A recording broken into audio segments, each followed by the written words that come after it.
Luke. Bailey. I'm so happy to be here.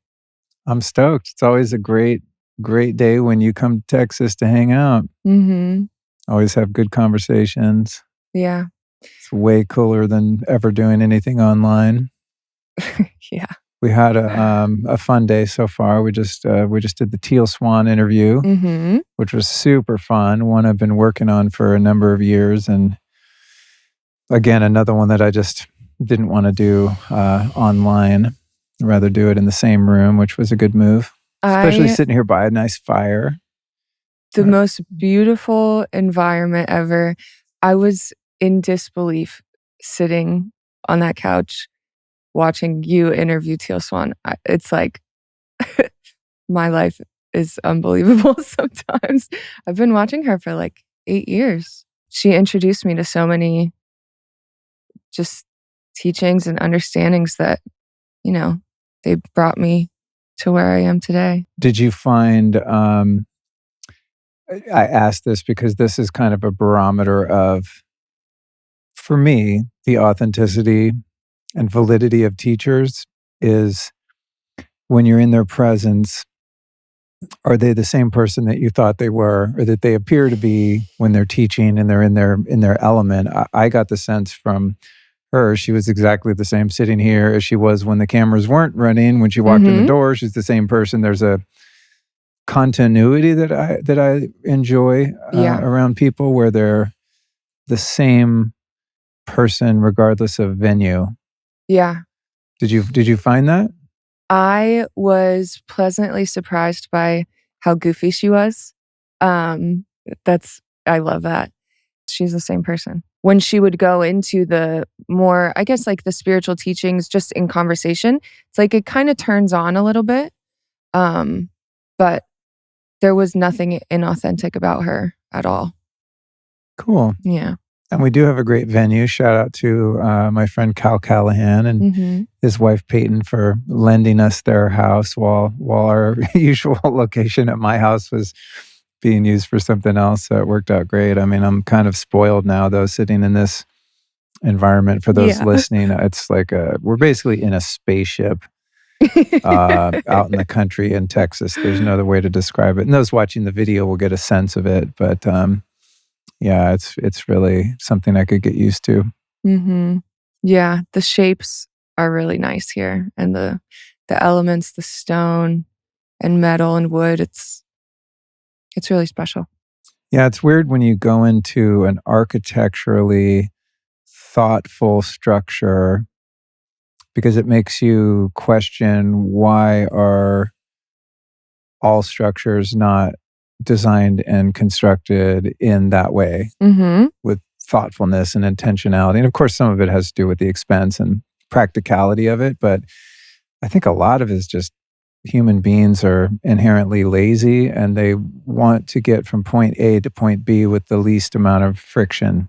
And so to throw up some sticks and make a square box of a house is just an easier path forward to shelter oneself from the environment outside and It's predation and easier, the things that we build structures for, right? But I'm like, it's not really that much more work to get creative.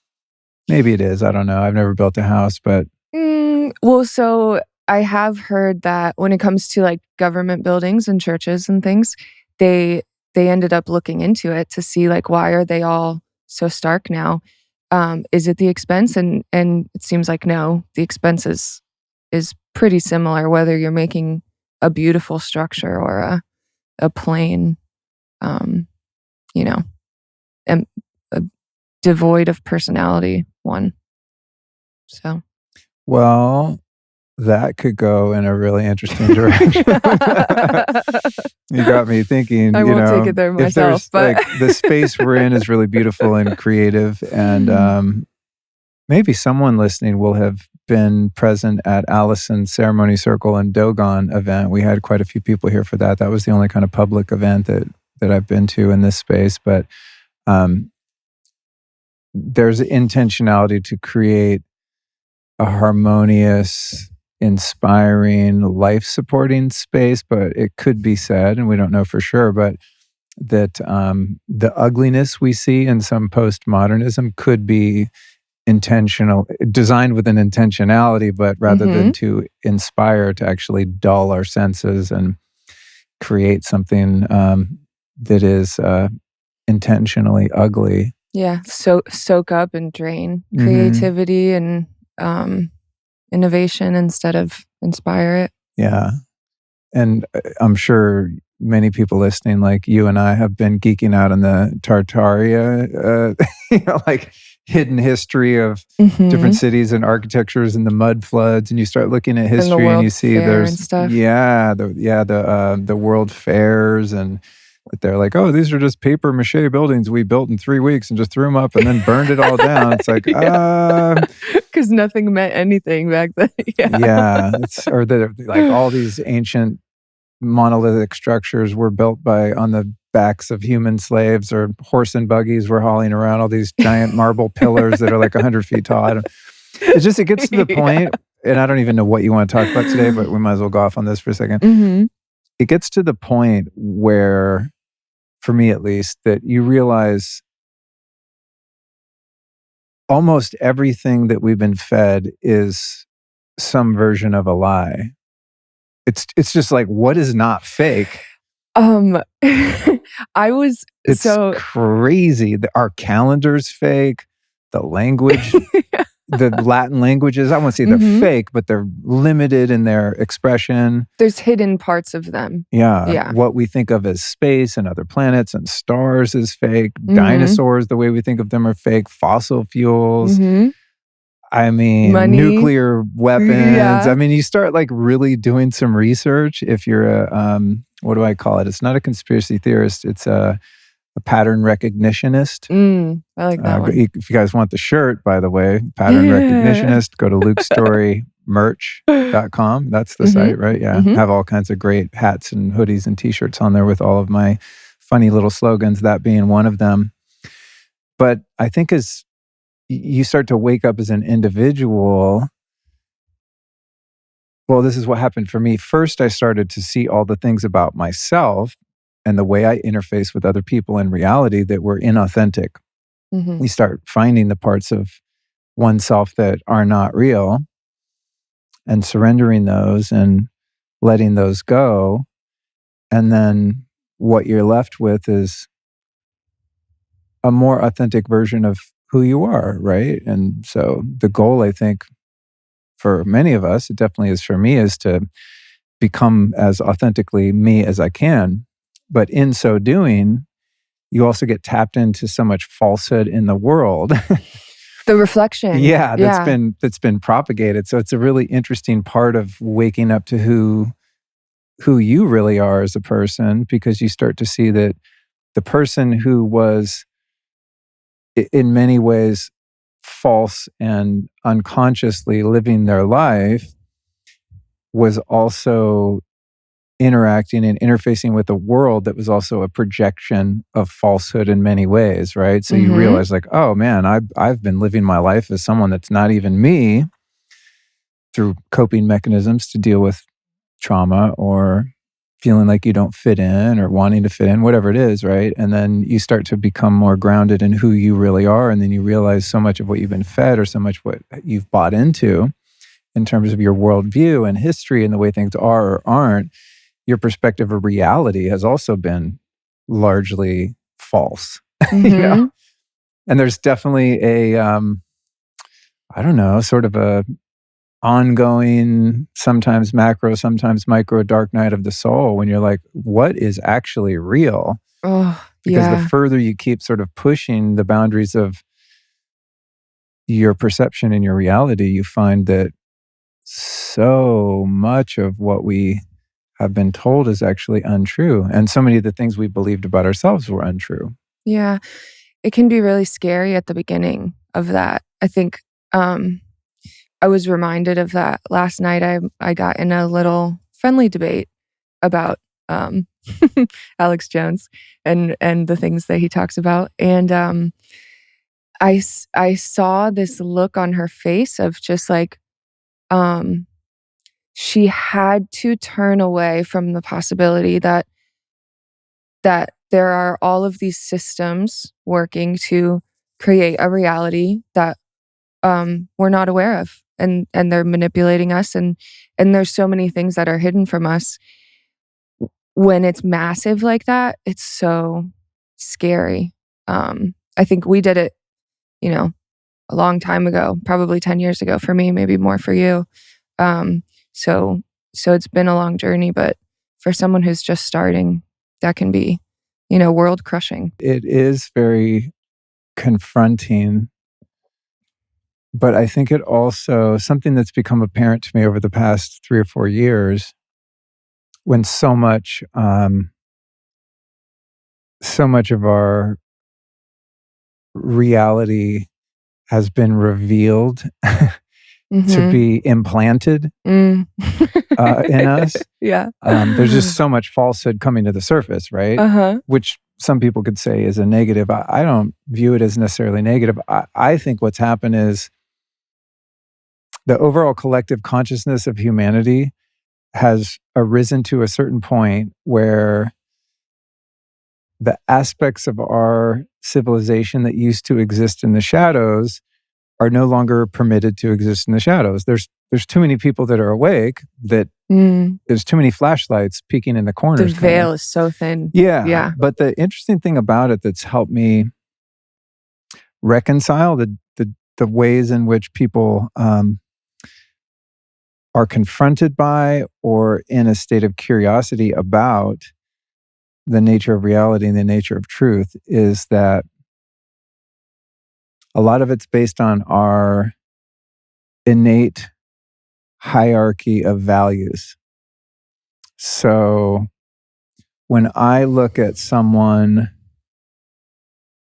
for whom the idea that there are any conspiracies or conspirators out there that are working against the betterment and benefit of humanity, and they think that that's insane and paranoid and really fight against those kind of ideas or concepts.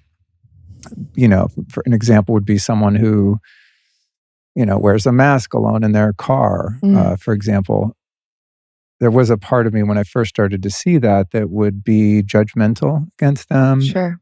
angry against them, because they're kind of opening the floodgates for an authoritarian agenda that I don't want to participate in. And they're kind of what I would perceive to be the bootlickers who are co-signing all of this tyranny, right? Yeah.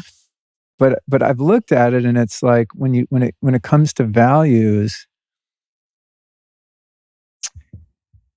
and I'm going to broadly categorize people here, and there are, of course, nuances in the way we perceive things, and everyone has their own unique value system. But let's just speak very broadly in gross terms. You have a category of people over here, of which I would consider myself to be a part, whose value system places truth at the top. Yep. And I don't care so much if the truth hurts, whether that's a truth about the world at large or a truth about myself. I just have a thirst and a desire to know what is the ultimate truth of this human earthly experience. I value that much more than I value certainty, security, and safety. Yep. Then you have another, again, broadly categorized person who places the value of security, safety, and certainty over the value of facts and actual truth, right? Yeah. In other words, to that person, it matters more that things feel fair and equitable than they actually are fair and equitable. Because to face the truth, you would have to understand that in nature, things are not fair and equitable, right? There is a hierarchy of power existent in nature. Just look at predators and prey, for example, right? So I would be before, and not to say that I don't do this a little, but I'm growing in this. because my value system is truth above all else, even if it hurts and even if I don't feel safe, I'm willing to take that hit because I just want to know what is true. And I want to perform my life from that perspective. I would judge the person over here who won't question anything, who just blindly follows orders, who's wearing the mask alone in their car or on a 100-degree day at the beach. And I would resent them or feel superior to them just because my perspective and my value system is different. And what I've been sort of unpacking is that I cannot choose my value system. In other words, it's not because of my own righteousness or my own inherent maturity, intelligence, or anything is not at the root of where I attribute my loyalty. I attribute my loyalty to truth because I'm just innately that way. But it doesn't make me superior any better to the person who values safety, comfort, and security over all else, to the point where they're willing to negate verifiable facts and truth, right? It's just, for whatever, some of it's probably nature, some of it's nurture. We just have predominantly different value systems. And so we're inherently going to have conflict in our worldview and our interactions because what's important to us is simply different. So I can't really judge or blame someone who holds a higher value on feeling safe than someone like I look at myself as someone who doesn't value being safe as much as I value what's true. So you're both right, is what I'm saying. Yeah. Both people are right according to their value system. But it also helps explain to me why something that seems so obvious to me, like a piece of propaganda or some mechanism of control of the government or whatever, anything, right? Any falsehood can seem so obvious to me. And even if I get fooled by it initially and I discover it to be false, I vehemently and instantaneously reject it as such. Whereas person B over here, I mean, you can show them fact after fact after fact, proof after proof after proof, and they literally cannot see it and will not see it and will fight against provable reality. So, in a nutshell, it's helping me with my own superiority complex. Sure. Knowing that I can't take ownership for the value system that is just part of my character. And I can't blame another person for having the value system that they have because they didn't choose theirs either. And they also can't change theirs. Like if you said, Luke, I'll give you $1 billion right now if you change your hierarchy of values to put being safe and comfortable over truth. I literally, I mean, even if I wanted to do it, I couldn't do it. And for the past, especially 3 or 4 years, you wouldn't even have to pay me to do that. It would be so much easier if I could have valued that more. There wouldn't have been any conflict for us, for people like us. If we could have chosen to believe that safety was the most important thing and that that's what the government was doing for us, like, that would have been great. It would have been easy. Yeah. But so the issue is, I think, that the channels of information, the purveyors of news and the media, they understand these dynamics that I just described at such a refined and sophisticated level that they're able to play both sides. Right? Me included. I'm getting played all the time, but I think I know things. Right? How do I know these things? Well, maybe I saw it on an alternative social media news channel, and now I'm caught up in, the left and right paradigm, which I'm not. But let's just say someone who's like, I'm going with truth. Well, who's truth and where are you getting that information, right? Because the channels of information, maybe not some of the independent ones like the ones we're creating right now that are just two people talking without any agenda, right? We don't have any corporate sponsors that are making us push any particular ESG agenda or whatever, right? We're just like, for the time being, kind of talk about almost whatever we want. There's a few verboten topics that we both know that can never be mentioned, but when the system of information and what we would call news, and just the human need that we have to know what's going on in the world, right? And so these entities have been created throughout antiquity that are consolidated groups of people that report on what's happening in the world village and find channels to put that information out. If the controlling entities that are putting that information out have such a sophisticated understanding of what makes the human psyche tick, it's very easy to manipulate us on either side. You can manipulate the person who wants safety, and you can manipulate the person who wants truth, equally.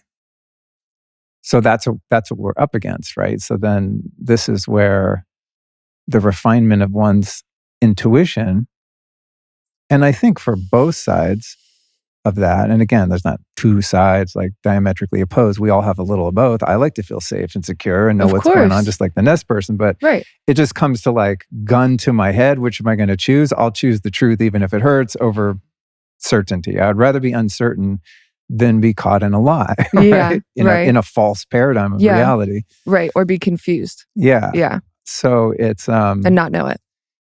But in the realm of refining one's intuition, I think we can kind of build our spidey senses of truth. And for those of us that have a little more of a leaning toward certainty and security, if we're courageous enough to dismantle some of our constructs and belief systems, we can actually find a higher level of safety and security in truth, you know?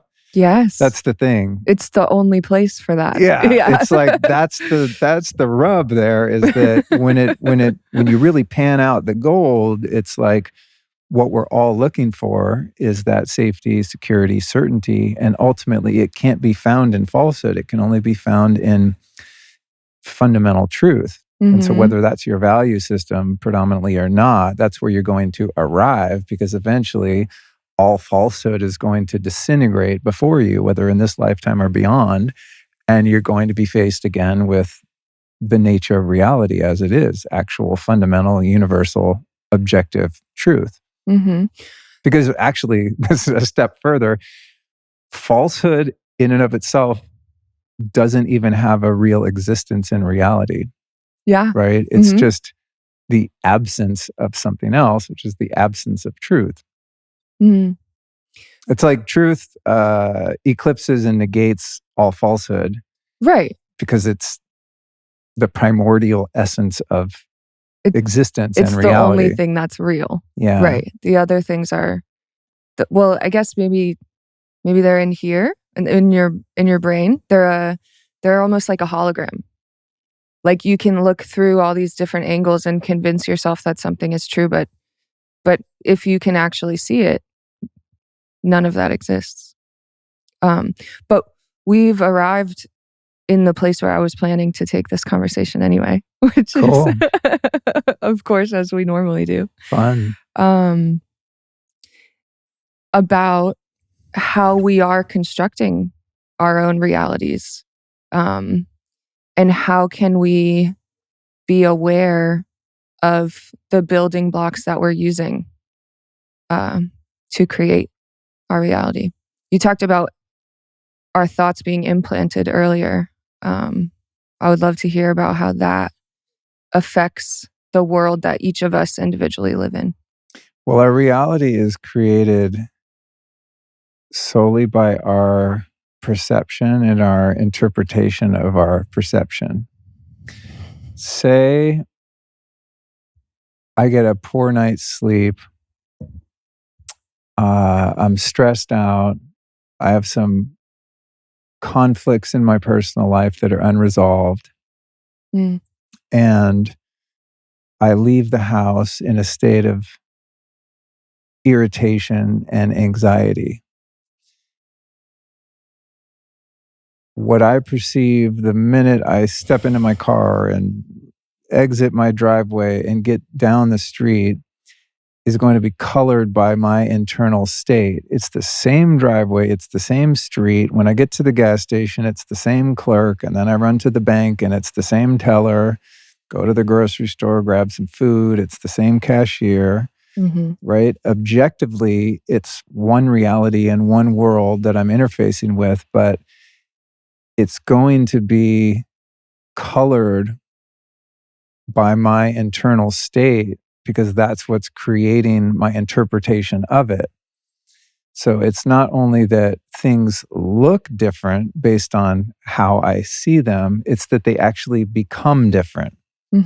So I go down the street, I have to stop at the crosswalk because there's a little old lady with a walker, and I'm pissed off at that old lady because she's in my way, right? I go, God, man, why are these people? Pay attention. I'm irritated by that person, right? And then I get to the gas station and, the pump won't work and I'm pissed off. So I got to go inside and, something's wrong with my credit card. And now the person behind the counter is an idiot. Why don't they do it my way? Why are so many dumb people in the world? And so on, right? It's like I'm having an adversarial relationship to reality and to the people that that reality is comprised of. So it's not only that I'm viewing the world as adversarial, I'm actually in the moment instantaneously creating a world that's adversarial, right? Being an adversary. Yeah. So take another day, I got a great night's sleep, there's harmony in my home. I meditated that morning, I'm feeling connected to spirit, connected to myself, I'm in my body, I'm aware of my breath. I have a high level of presence, self-awareness. I'm in a witness, observer perspective. So I'm keenly and instantaneously aware of sensations in my body, chemical reactions in my body, hormones, neurotransmitters, thoughts.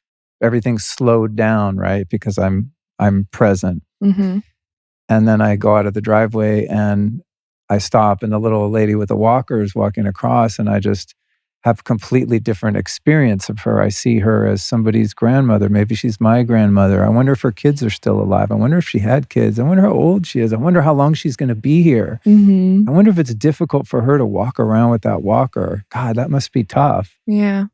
It's the same world out there, but it's the world that's being created by what's happening in here. And this is the frustration I experience with so many well-intentioned people wanting to go change inequalities and the suffering in the world by changing the external circumstances of the world, when a much faster route to that is to change the internal circumstances within your own being and your relationship to the world, right? Because then you pull up to the old lady with the walker and you give her a wave and a smile, and then she has a restored faith in humanity and feels your love and feels your understanding and compassion. And then when she arrives wherever she's going to reflect that to the next person and so on, right? So it's like a seemingly insignificant act to just have a moment of presence and a moment of connectivity with another soul that would seem insignificant to most people. But you can create significance when you start to have an understanding of the impact you have in the world. And it's a simultaneous impact on yourself because you are that little old lady crossing the street too. It's just the dissolution of separation that solves our loneliness. And it's our loneliness that feeling of separation that causes not only our suffering, but causes the maladaptations that we see in the world of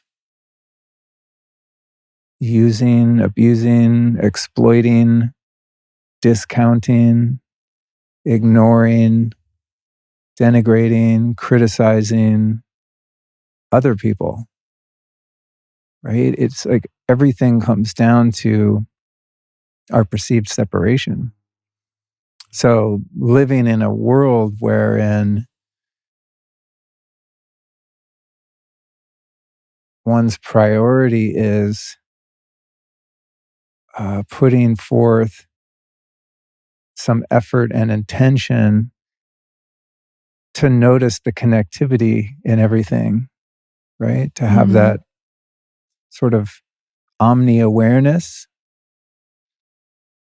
And all that's really required for that is really just presence. As we sit here, it's like, I'm so tuned into you. I'm so appreciative of these beautiful flowers that I borrowed from Allison, that my friends Elliot and Bree sent her. Aw. Yeah, I borrowed them, to use as a prop. Beautiful. To have appreciation for the fire, to feel the warmth on my arm. It's like, wow. And that's really easy to do here because there aren't any outside stressors. And we have a purpose of being here with these microphones and cameras on. We're creating a podcast, right? So, and we're, I think, amplifying it back and forth. Yeah. Right? Mm-hmm. So it's, admittedly a bit easier to do here, but it's similar to, if we take time aside in the morning for our meditation or our prayer or breath work, whatever we do to center ourselves. To me, those practices, the purpose of them initially for me was to get out of some of the pain I was in, right? And then you start to realize like, wow, on the days I do my little morning routine, get tapped in, become present, observe my thoughts, observe the sensations in my body, my feelings, to get in touch with the one who is doing the observing, I feel better because I've become sort of less attached to my perception. But then when it gets interesting is when you start to elongate those practices into that's just your life. They're not inside a container anymore. Yeah. So then we can sit here and I can be totally aware that Chris is over there in appreciation of his presence and dedication to helping us create this content. And I can be aware of the flowers and you and just like, wow, what a blessing. Bailey's in my life. And we're in Cal's beautiful home and the fire's here. See, it's the same world that I could have walked into today with a really shitty attitude and been hating every moment of this, but the moment itself is actually neutral and exactly the same as it is now. What makes it special and beautiful and fulfilling and enriching is solely based on the fact that I have an awareness of the totality of it, which is beautiful and light and love and good. But it's not a spiritual bypass. It's actually knowing what the alternative looks like in darkness. I mean, I've been in many, locations in the world or have my life situated in a way that many people would think is advantageous, fortuitous, lucky, beautiful, perfect. And I've wanted to kill myself sitting there. So was it the reality or was it my perception of reality? It's my perception of reality is feeling alone in the universe and like there's no hope and why carry on and all this self-loathing and self-obsession and this morose sort of melancholy, nothing matters, apathetic attitude. But it doesn't really matter what the circumstances or the setting is. I could still feel that shitty way anywhere and any time with any number of people. But in building the resilience of presence and practice, what I find that's really encouraging and keeps me going is that even if I fall for the temptation of letting my perception go to shit, I know that I have the power to bring it back into this reality. And the times for me over the years, the past few years that it goes to shit, meaning I go dark, I go negative, is very short comparatively to where I used to go.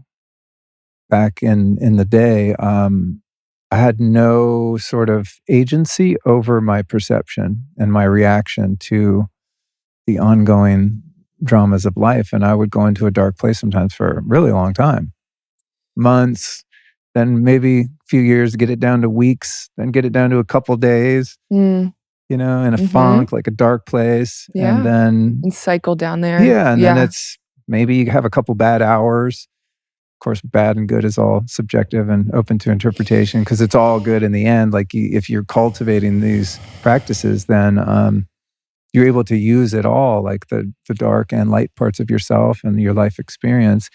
But now, it's like if my mind goes to a dark place or I go negative, I take it much less seriously, and so it doesn't really have teeth. It doesn't really Sure. last, Like Right. just this week, I was in California, and was in a workshop, and it was hard. I was learning a lot of very difficult content and information. It was outside of my skill set and expertise, and I was hanging in there. And then I got a call that I needed to be back here, like now. Yeah. And in situations like that, that's when we're really put to the test of what I'm describing here. In other words, what is the level of adaptation energy that I have? Can I pivot when I'm headed in a certain direction? I'm engaged in a certain thing, and my will, meaning my personal will of what I want to happen. It's like when you leave a will, right? This is what I want when I'm dead. Yeah. Well, we all have a living will. It's like what I want to happen in this interview, or not interview, it's not interview, this conversation that's mostly one way because I won't shut up. It's like my agenda was interrupted, right? And I'm in my hotel room getting a call like, you need to be back in Texas right now. Yeah. People need you. Okay. Friction. How fast can I move from why me, why this, why now, but I was gonna, Resistance. Yeah, the resistance. Yeah, Yeah. great word. And that those are the moments of test that are beautiful because you can see if you slow down, like what I did in that situation. It was really fun. Is I could see the panic within me. I could see the resistance. I could see the It's like a dilemma when you want two things, right? Sure. I want to be there for my people, but I really want to do this thing that I want to do. That's a dilemma. It's like you want two things that are opposed, and you can't have them both. Yeah. And the thing you plan to do and were comfortable with knowing that it was going to happen. There's inertia. Yes. But it was fun when that was going down. I was like, whoa, pivot. It was like a great opportunity. And this is like such an insignificant life event. I understand people have much bigger problems than this, and I have too. But, it's kind of a change in plans that was sort of sudden and could be stressful. But I saw that, okay, this is where I could kind of go dark and freak out, at least get a bunch of anxiety or panic or just stomp my feet because I didn't get my way and now I have to do things a different way or whatever. But it was a really cool experience to just calmly open my laptop, go to delta.com, send a couple messages to you and the team, and just, okay, let me see if I can actually just stay measured and deliberate and think clearly and set my emotions about this decision and this dilemma of sorts to the side and just breathe, be present and level-headed, and just take the next indicated step. And everything worked out beautifully. And, it had a lot to do with you guys helping too. And just, I had support. Thankfully, I wasn't just on my own trying to figure it out. That's a seemingly insignificant example of that. But when it comes to creating your own reality, that 48-hour period could have been an absolute nightmare if I would have just approached it with less presence and less equanimity. The only reason I was able to approach it with some equanimity is because of 25 years of meditating, right? And I'm not that someone has to do that for 25 years. You can meditate for 5 days probably and learn this, but it's to live life from a perspective where there's a you watching you and the decisions you make and the thoughts you have and the feelings you have, the actions you take. There's a governor, right? There's a soul observer that has agency over the whole little shit show that is your personality making its way through the world, right? And so even though my little body and my little feelings and thoughts are there doing their thing, doing the Luke show, there's kind of an adult in the room on a good day that's observing all of this and watching it and helping to give little personality Luke cues on how to apply the most wisdom or love or whatever's needed in that situation for the most positive outcome for all of creation. Well, And that's what I'm listening for. Right. Is like my higher self going, take a moment, breathe, send this text, make this phone call, go to this website, take it easy, lay down for a minute, eat a bite of food, drink some water, whatever it is, right? Well, I'll tell you so that I can share with you the results of you doing that. I could completely feel the difference in the level of stress that you were experiencing when we were, you were texting me and we were booking the different things. It made it so that I could be in that place too. I was calm. I wasn't worried about you. Like sometimes things happen and I'm like, oh no, Luke's stressed out. I could feel it completely. You were chill. So thank you for that. Because it wasn't just for you, it was for me too. Well, drama is contagious, Yeah. And also, funny thing about drama is that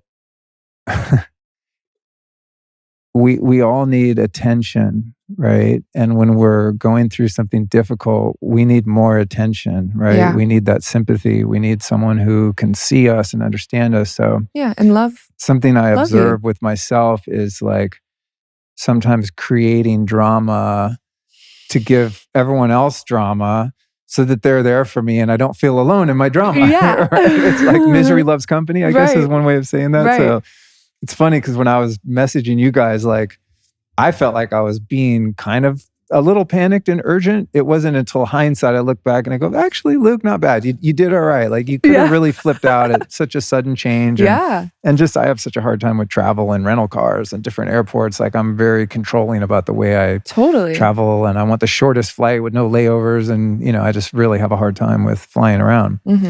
I just maybe my age or just how much I've done it. I'm just kind of over it. We're sensitive. But it's funny that you had that perspective because I thought at times I was like, okay, be cool, honey bunny, to quote Pulp Fiction. Don't panic, Luke. So I'm glad you got the sense that I was kind of chill. I'm not always successful at that, but these are the things that I think many of us don't pay attention to. It's just like the difference between life happening to us or us allowing life to happen, and it's like life is going to happen according to what we determine we want. So if I want drama, life says, cool, make all the drama you want, make a huge mess of your life and drag everyone else into your shit show. Yeah. Or again, there's that higher self that says, hey man, like just maybe if you just relax, right, you can help everyone else to relax. And then people's prefrontal cortex will actually be online to affect change and come up with viable solutions instead of everyone having an emotional meltdown and just sitting there and spinning in their own dirty diaper. And so on the flip side of this, we can choose to put people in our lives or choose to spend time with people who will react in that way, right? The people who will be calm and listen to that higher voice. So maybe you can talk about, we have the personal responsibility for our state of being, but how can we make it easier for ourselves to be present by choosing the people and the ideas that we entertain from the outside environment? Yeah, this one is really challenging. It's something I'm working on myself. If you just look at the Homo sapien species and how we've evolved to perceive stimuli. The amount of stimuli, meaning data, information, that we are now in a position to interpret and absorb is so astronomically untenable and impossible and unrealistic. Yeah. Let's put ourselves 10,000 years ago sitting on this piece of land in Texas, right? We probably have a fire going. At the most, we'd be interacting on any given day with 50 or 60 people. Mm-hmm. That's 50 or 60 points of contact. Maybe someone from a neighboring tribe would ride in on a horse and like, oh, hey, we caught a deer over here and there's a fire down yonder or whatever. Right? Yeah, It's like right. a little bit of news coming from a few people about things in our immediate environment. We have no idea what's going on in Ukraine, in Israel, anywhere. Right. This is all that exists, literally. Yeah, your immediate surroundings with people that you know personally and have some degree of trust and intimacy with, that's all the data, right? You're getting data off the leaves changing, the wind is changing direction. You're trying to find animals and plants to eat. You're observing predators, right? You're trying to keep some semblance of safety for you and your little group.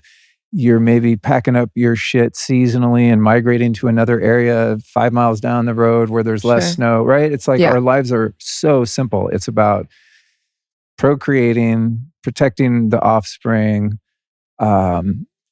getting resources, providing shelter, building fire. There's very little input of information that we have to hold in our psyche. Yeah. Fast forward now, you go on Twitter for 15 minutes and you're having fed into your consciousness, your awareness, the amount of data that someone would get in an entire lifetime 10,000 years ago. You know what I mean? I mean, I'm exaggerating. I don't know what the actual metrics of measurement would be, but it's like the sheer volume of data that's coming at us so far exceeds our capacity to contextualize it in any way, right? Yeah. So that's a problem. However, we also have a very important and innate need, and that need is to have some awareness of what's going on within our tribe and our immediate environment. Mm-hmm. It's just that our immediate environment, because of the internet, because of these devices, our immediate environment is the entire world. Yeah. Right? Uh-huh. And it's every person on the world who has the same degree of connectivity to that data that we have, which is just about everyone that has a cell phone or a computer, right? Right. So it's like, not only can we not manage it, we can't manage the part of ourselves that has an inherent need to that access. It's like, we need to know what's going on. Right. But we don't need to know everything that's going on. So how do you filter between just what we need to know and what there is to be known? Because the to be known is infinite and it's overwhelming. Yeah. And most of it's false anyway. Right? Yeah. You know, it's the telephone game, right? But it's not only the telephone game where something is misconstrued because it's passed hands so many times. It's the telephone game where much of the information that we're being fed is intentionally wrong. Mm-hmm. Because it's about control. It's about creating chaos, right? If you create chaos and confusion with a deluge of information that is too much for any human psyche to manage, that internal chaos with each individual makes them much more programmable and much more controllable. And when you can do that to large swaths of people, large groups in our civilization, in these macro and micro cultures, you can control an entire populace just by creating confusion and drama and chaos, right? And it's amplified so easily between them all. And so what we do as individuals, speaking for myself, is we open up the portal to the infinite realm of information called your phone or your computer. And we look at that and we're overwhelmed, yet we still have this need to kind of know what's going on in the world. And so we're trapped in this kind of loop of compulsivity or addiction to doom scrolling and refreshing because we want to know what's going on in the village. But the problem is the village has grown too big for us to possibly manage. Right. So, but the thing I wrestle with is like, so is the answer just shutting it all down and just living my life like nothing is happening? Probably the healthiest path forward, to be honest, because most of the things happening in the external world, I mean, outside of our immediate friends and family, are things that are totally beyond our control anyway. So we're fed all this information, and we get our individual and collective knickers in a twist, and we get all upset about what's going on in the world.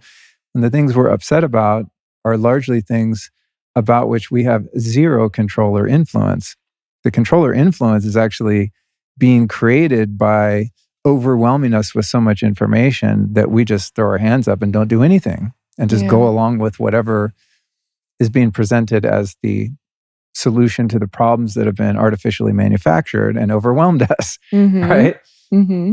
So to bring that into something that makes sense, maybe it comes down to then, for me, and this is only me, everyone is going to have their own approach, is it's like in the world of addiction recovery, there's this concept called riding the tiger. And that is, with some things, you can have complete abstinence and still continue on with your life, right? Like I don't drink any alcohol, okay? Just for an example. Right. I was an alcoholic. I might still be, I don't know. I don't want to find out. So I just don't drink alcohol. That is an example of something that is, once you've made that decision and, that problem has been removed through grace or providence or whatever, as it's been for me, a little bit of my own willingness to let it go, and also a lot of God to take it away from me. But there's no situation in my life where drinking a little bit of alcohol is required. Right. Now take issues around addiction with food or with sexuality. That's riding the tiger, right? Because it's like, to live, you got to eat some food. To live a fully expressed life, you have to have some relationship to sexuality with hopefully other people. Mm-hmm. That's how my relationship with media is. It's like not a thing like alcohol that I feel like I can totally disassociate from, especially because I'm in media. We're making it right now. Exactly. Right? So what I've chosen to do as a vocation, so I certainly can't just not do it unless I pick a new job and I go start a farm and just have no internet and no phone. I mean, it sounds nice. Maybe I will do that someday. Pretty tempting. So it's like about managing an addiction, really. It's like, I know I'm addicted to my phone 100%. Because I can feel it calling me when I plug it in the other room. And I can go without it for a while. And then it's like, I need some drama. I better go see what's up on Telegram. It's the feelings. It's not even the phone. It's the feelings from the light and the drama and the funny stuff and the cute stuff. And like sometimes you're looking for something good and you just get all this bad stuff. But it's such a roller coaster. It's a roller coaster of dopamine and serotonin, right?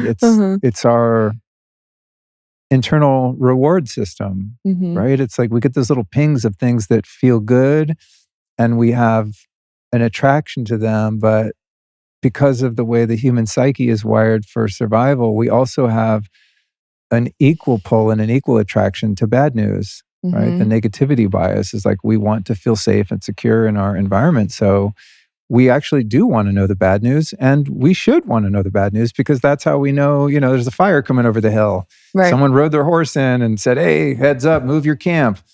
Yeah. If we don't listen to the messenger, then our camp burns down, right? So this is like part of the human operating system.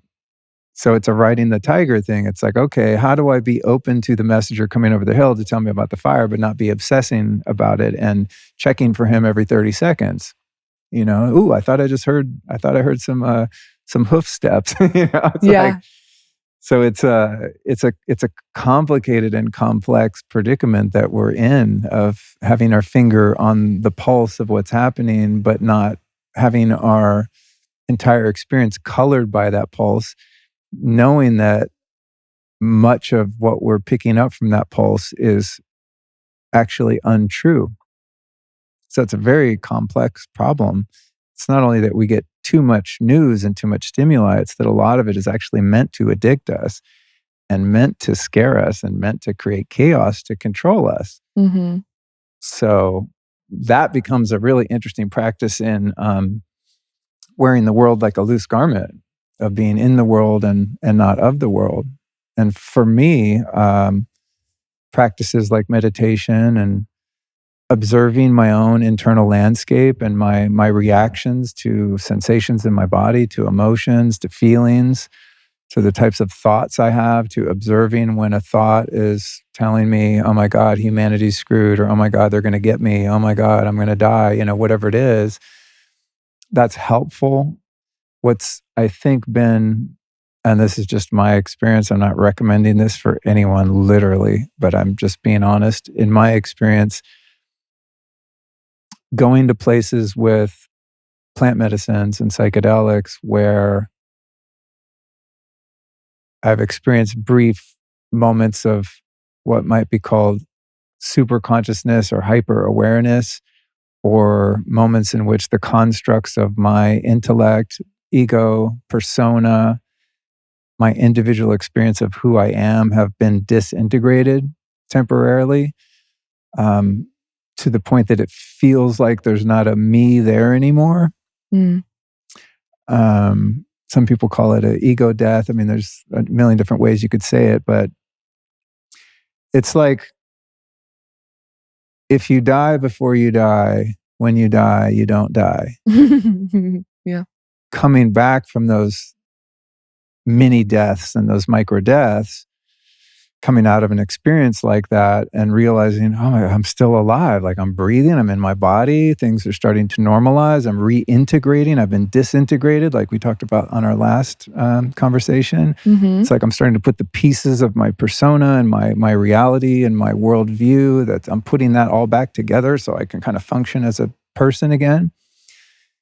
Upon the disintegration and the reintegration, what I find is I'm much less attached to what we would call the real world, right? Yeah. It's like, he's here, but he's not all there, kind of thing, which is really cool, actually. Freeing. Yeah, it's really cool because then, especially with Bufo, that's been a pronounced after effect that it's kind of like a BC AD kind of thing in my life, right? It's like, oh, there's pre-Bufo, there's post-Bufo. Right, yeah. In that one realizes that not only is the world I experience subject to my perception of it, and that perception is malleable and under the influence of my will, meaning like what I want to see in the world, I can actually create, but also that whatever it is still just an interpretation, Yeah. And when you explore different dimensions of reality in that way, it makes all of them seem a little less serious and a little less concrete and tangible. Even this one that our senses tell us is so real and so tangible, there's still a part of me that's sitting here in this very real material world, in this house, literally right here. There's still a part of me that knows I could close my eyes and all of this is just gone. It doesn't even exist. It doesn't mean that nothing exists. It just means this isn't all that exists. Right. There's other planes of reality that are as real when you're accessing them. It doesn't mean that when I come back to this material world that one wasn't real. It was real. It's just sort of a different level in the strata of the experience of reality. So I can be here and go, oh my God, this chair feels amazing. I'm in a body, my heart's beating, Bailey's right there, there's a fire. This is awesome, but there's much less attachment to this being the only realness and the only reality. And then we get to dance and play. Yeah, and then it's like, okay, cool, here comes the warplanes and it's all ending. It's kind of like, oh man, I hope we get to stick around here, but I'm much less attached to that because of this ongoing process of surrender, right? That's really what I'm getting at is surrendering to the fact that what we're attached to isn't really even there in a sense, So life becomes much more of a play. It's much more fun. Like you said, you can dance. So you can dance with this. And what I find to be so beneficial about that, going back to, my plans changing and like a stressful situation being imposed on me, or so it seemed, is that even in that situation, there's like a part of me that gets very serious and stressed out and like, I got to solve this problem. even during all of that, and this is true in almost all situations I go through, because stress happens, life happens, it gets shitty sometimes, right? Even in those situations, it's like there's still a sense of humor about it. Even if I'm really annoyed or stressed out or Yeah. angry or sad, it's like there's a very temporary, transient experience of that difficult time, because I know it's all kind of so malleable. It's ever changing. It's not real in the sense that I used to feel it was real. So even if I'm having a little temper tantrum or a difficult thing, there's still a me watching the Luke show kind of going, oh, okay, yeah, have your little moment, your little drama right here. But let's just remember that it's all ephemeral and actually just kind of like, it's all a dance. It's all a play. And the degree to which you suffer is the degree to which you believe in the story. Right. Well, when we've taken the blinders off. So now that is not the only thing that exists. Cause I think that's what can get me in that stressed out feeling, is if it's like, this is the only thing you're looking at. But once you've expanded your perspective, you know how temporary it is and how much more is in your periphery and behind you, and outside of you. Like, this isn't the only thing that matters. When we can have the awareness that what we perceive to be this moment in time is only limited by the fact that we're in a body whose senses are the demarcation of this moment in time. So when I look back in my life at, say, a really challenging or painful experience or period of time, when I was in that, I could only see it from that perspective. But now when I look back on that from this place of the eternal now, and now I have a different vantage point, I can look back on that and go, oh my God, that was the greatest blessing of my life, that I had that difficulty, right? I had the divorce or the taxes or the got fired or the business failed or got a speeding ticket, ad infinitum, all the shit that in the moment we think, oh, this is the worst thing ever. Again, it's my perspective at that given time that colors that. But one of the ways that wisdom expresses in our life as we get older, and I'm getting older fast, is, it's fine. It's fine. Same I don't rate really as like. me. I don't like the hairline moving back. If I'm honest, other than that, I really don't care. Gray hair, wrinkles, it's fine. But I'm like, I'm not ready to go bald quite yet. I'm hanging on.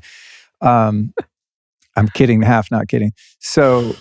But when I look back at all those experiences, I see like, oh, it was all happening for the greater good of my experience. And if I can extract wisdom and growth and maturity out of all of the challenges that I've overcome, and also build into those experiences a faith that there is a creator, a God whose hand is in all of this, including the difficult times, then when I'm in one of those now, there's also the awareness that this seems to suck really bad right in this moment.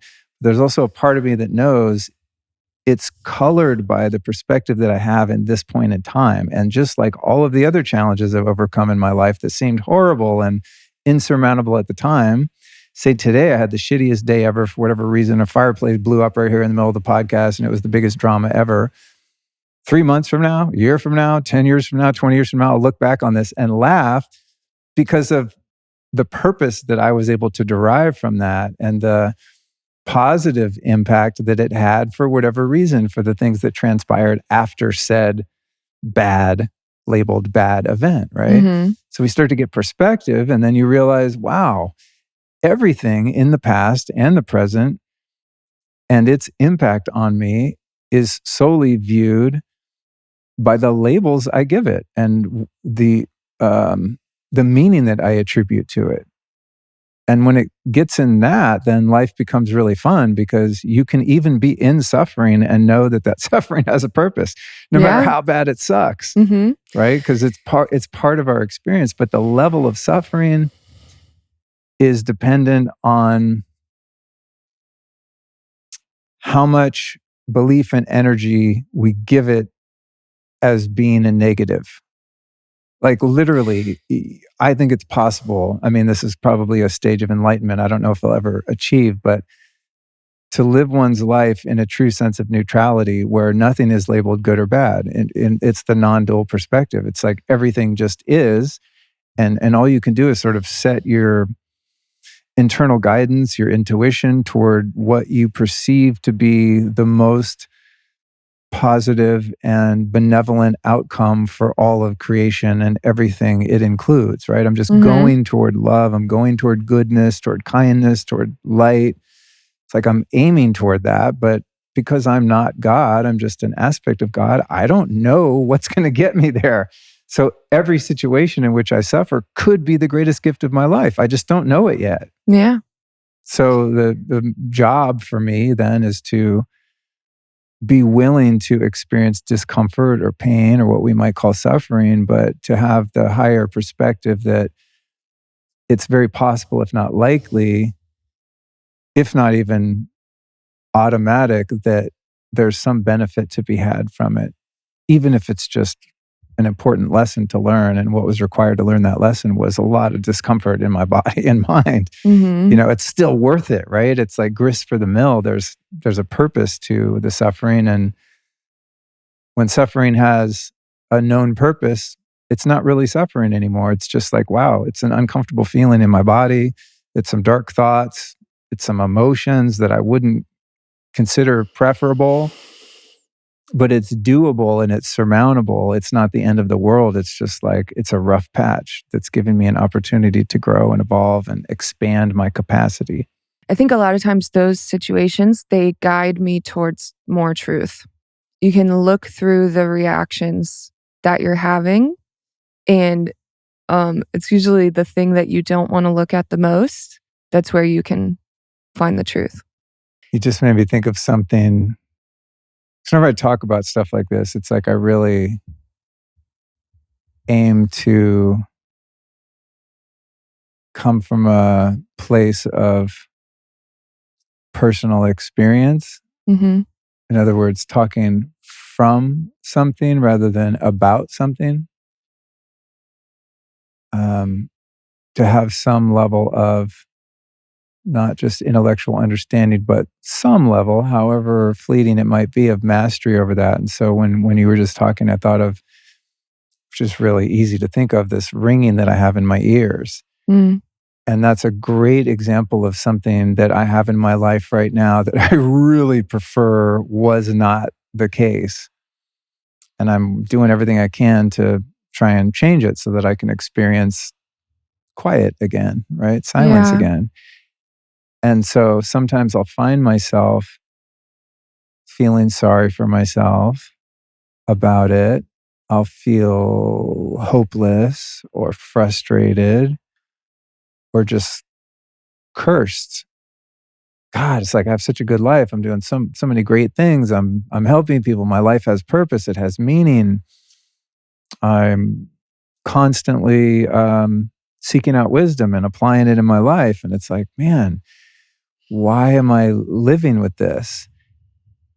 Because sometimes, to be totally honest, I mean, this is rare, but there will be moments, they're fleeting, thankfully, but there'll be moments like, yeah, if this is the way it is, like, I'm not really interested in staying here, if you know what I mean. It's not like I'm going to go kill myself, but I'm just like, I'm good. Like, we did a lot of work in this incarnation. I'm ready to start in a new body or a new plane of reality somewhere else without this goddamn noise in my head. Yeah. So that's one way of approaching it. The other way of approaching it, I mean, there's an infinite number of ways to approach it, but one way is, what is this here to teach me, right? And one thing I'm learning with this particular, challenge is to learn how to listen to the silence that exists before sound arises from it. So what I focus on is like, that's what I hear 24/7, right? To varying degrees of volume. Yeah. But I wouldn't hear that sound if there wasn't a bedrock of silence from which that noise is arising. A space. Yeah. So then that gives me an opportunity to see when I've left the presence of that silence from which all sound emanates. So I'm focused on the sound way up here, but way beneath that is the substrate of reality, the substrate of creation that's just what came prior. That's where the quiet is. And that quiet is always there. It's just we notice noise because it's sort of superimposed over the silence that exists underneath it. But the silence is still there. Like we hear the buzz of that fireplace. The only reason we hear that is because there's silence behind it and underneath it, right? Right. It's emanating from a field of silence. It doesn't mean that because I hear that noise, the silence is no longer there. It just means I've chosen to put my attention on what's coming out of it rather than from where it originates.